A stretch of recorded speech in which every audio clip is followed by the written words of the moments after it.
Iraq में एक सैयद घराना था। उस घर में एक सैयद ज़ादी और उसके छोटे छोटे बच्चे रहते थे। उसके शौहर का इंतकाल हो चुका था। हालात ने ऐसा मोड़ लिया कि सैयद ज़ादी अपने बच्चों को साथ लेकर रोजी और पनाह की तलाश में इराक से समरकंद आ गई।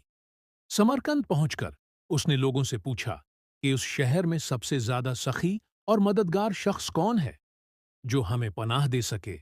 लोगों ने बताया कि शहर में दो ही मशहूर सखी हैं, एक मुसलमान हाकिम है और दूसरा एक पादरी है जो मुसलमान नहीं बल्कि आग की इबादत करता है। सैयद ज़ादी ने दिल में सोचा कि पादरी तो मुसलमान नहीं है, वो क्या पनाह देगा। पहले हाकिम के पास चलते हैं। वो अपने बच्चों को लेकर मुसलमान हाकिम के दरबार में पहुंची और कहा, मैं आले रसूल से हूं, मेरे शौहर का इंतकाल हो गया है, मैं बेबस हूं, मुझे पनाह चाहिए। हाकिम ने जवाब दिया, क्या तुम्हारे पास कोई सबूत या सनद है कि तुम सच में सैयद हो? आजकल हर कोई अपने आप को सैयद बताता है। सैयद ज़ादी ने कहा, मेरे पास दिखाने के लिए कोई सनद नहीं। इस पर हाकिम ने साफ कह दिया कि वो पनाह नहीं दे सकता।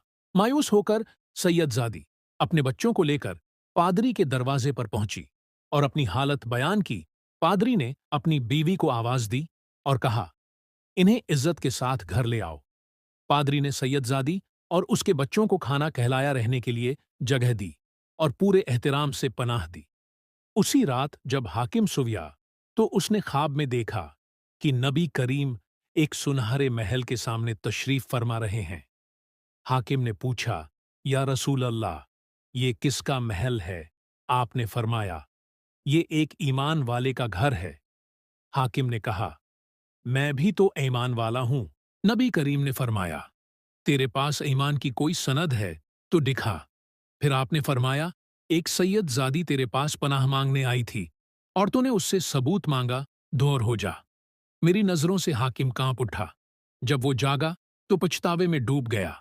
नंगे सिर और नंगे पांव आधी रात पादरी के घर पहुंचा और दरवाजा खटखटाया। पादरी बाहर आया तो हाकिम ने कहा, वो मेहमान मुझे दे दो, मैं तुम्हें 300 दीनार दूंगा।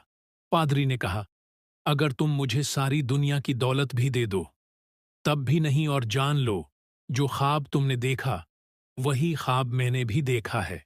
रसूल अल्लाह ने तुम्हें अपनी नजरों से दूर किया और मेरी तरफ मुतवज्जा होकर फरमाया, तुमने सैयद ज़ादी को पनाह दी खाना कहलाया और उसकी इज्जत की अल्लाह ने तुम्हें और तुम्हारे पूरे घराने को बख्श दिया।